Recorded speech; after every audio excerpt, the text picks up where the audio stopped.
obstetrician and gynaecologist at University Hospital Lewisham. How long have you held that post? I've been there over 16 years now. And where are you in terms of your seniority in that post? Well, I'm afraid I'm the oldest. I've been there the longest. I'm the most senior consultant. I'm the one that my colleagues come to when they have a problem. What is your particular expertise? I'm a generalist, so I do both obstetrics and gynaecology. I have a major role in terms of labour ward management and the management of high-risk obstetric cases. I see a lot of women who have had previous troubles in pregnancy, particularly stillbirths and recurrent miscarriage, and I do my best to look after them in their future pregnancies. I also have a major gynecological interest in doing major gynecological surgery. How long have you worked for the NHS? 32 years since I qualified. And how would you describe your connection with University Hospital Lewisham? I feel a very deep connection because of the way in which my consultant post came about. I was looking for a consultant job at the time that my predecessor, Miss Mary Anderson, was retiring from Lewisham. And I applied for the post, never thinking for a moment that I would be able to step into her shoes, but I was fortunate enough to be appointed. Mary Anderson was the Vice President of the Royal College of Obstetricians and Gynaecologists, and very much a hero to many obstetricians and gynaecologists of my generation. And she was extremely proud of being a senior clinician at Lewisham, and I am very, very proud to have followed her. And how do you feel about the service that you provide? I think we provide a fair and safe service, and I like to think that we provide choices for women. We have a very interesting mixed borough, which makes the work fascinating and challenging. As other witnesses have said, we have a high level of deprivation in our borough. We have a very wide range of people who present a very wide range of clinical problems. And I, with my colleagues, I hope, are able to offer a good and competent and safe service to those people. You're also a clinical teacher. We receive a tranche of medical students from King's Medical School every term, and so we have a major role in terms of clinical teaching. The students who come to Lewisham enjoy it thoroughly, not just in our department, but in other departments run by my colleagues. They feel the inclusiveness of our place, they feel that they are involved, they feel part of the team, and that's often a nice surprise for them when they've been used to a bigger campus. What do you understand the central ethos of the NHS to be? It's the provision of good clinical care that is free at the point of access. And how do you see the internal market as having affected that?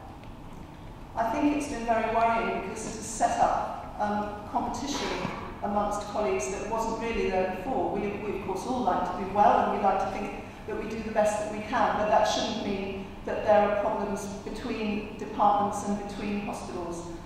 I think that the danger of any market-led force in the NHS is that it takes away the original ethos of the service, and it takes away the instinctive goodwill, which is what makes the NHS so popular and so successful, where that goodwill is allowed to flourish. To what extent do you take the view that the changes in the NHS have been openly debated? They may have been openly debated in our hospital bar and in our common rooms. I don't think they've been openly debated nationally. I feel that many of us hoped that with various governments over the last few years, that because members of the higher echelons of that government had personal interest and connection with the NHS, that they would understand instinctively that it was worth saving. There's been a lot of talk about the NHS being safe in various senior politicians' hands, and I'm afraid I trust none of them.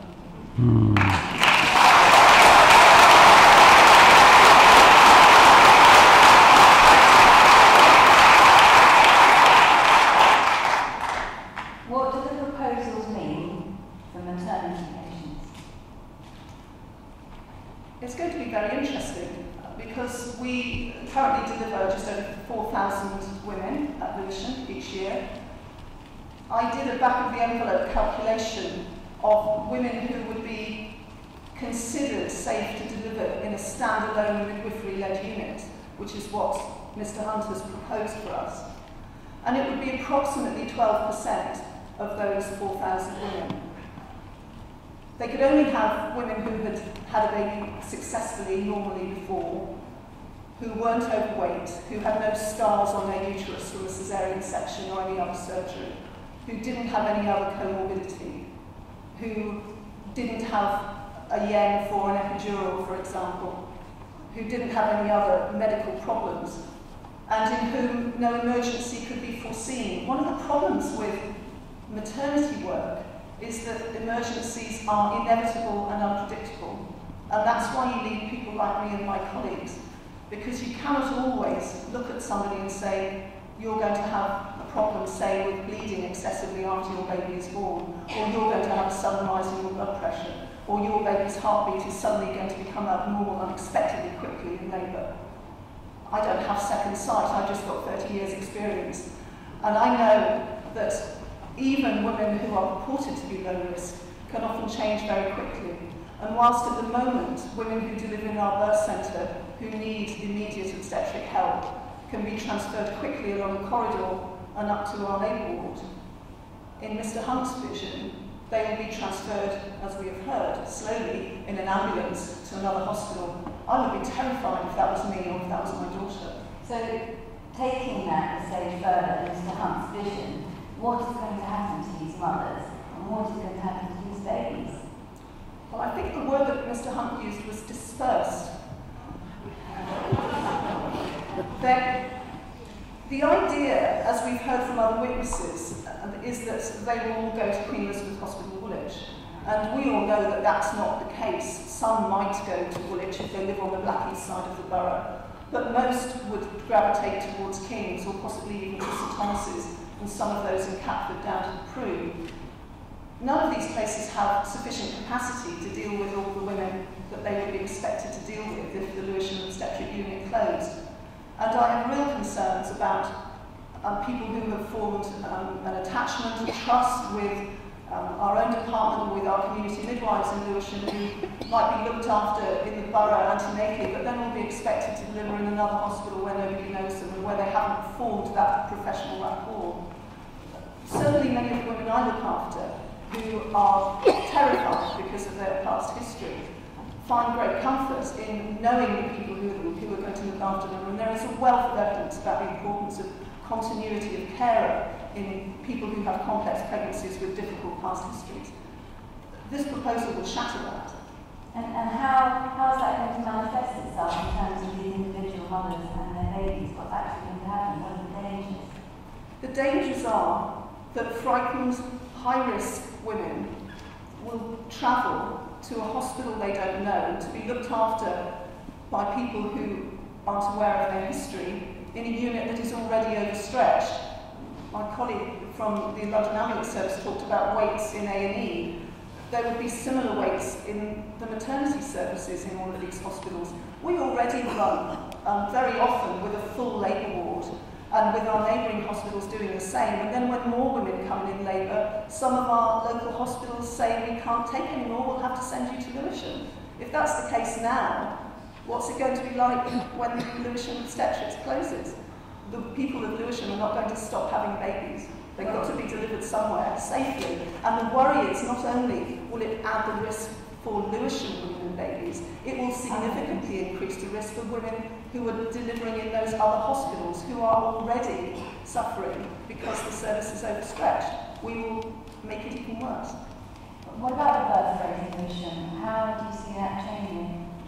I think it's likely to increase. You'll have noticed all the building work that's going on around Lewisham Station. This is going to be affordable housing for young families. Most of those will be fertile and have babies. So I suspect the birth rate here would increase.